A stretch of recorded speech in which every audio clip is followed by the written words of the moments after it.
25 декабря 1895 года умер известный тверской церковный общественный деятель Василий Федорович Владиславлев. Ему принадлежит описание церквей и монастырей Тверского края. Похоронен Владиславлев был возле алтаря Смоленской кладбищенской церкви. В 1917 году в этот день умер музыкант Василий Андреев, основатель первого в нашей стране оркестра русских народных инструментов. Он родился в Бежецке, а в Твери, где оркестр очень любили, часто выступал с концертами.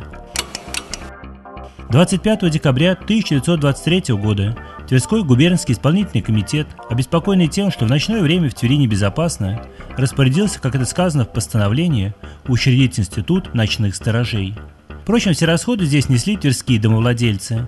Именно они должны были оплачивать работу сторожа, а он приходился один на квартал, а также снабжать его специальным значком и свистком. В 1958 году в этот день в Калине состоялся спектакль артистов Большого театра.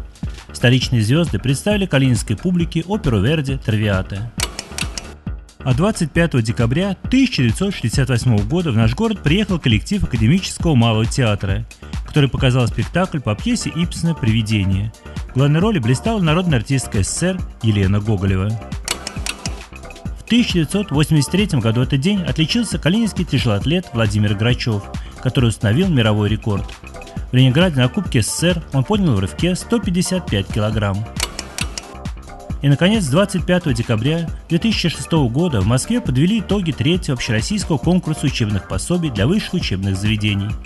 В номинации «Лучшее учебное издание по точным наукам» победителем был признан учебник тверских авторов Александра Шелихова, Николая Тихомирова и Евгения Роганова, который носил название «Математика, информатика для юристов».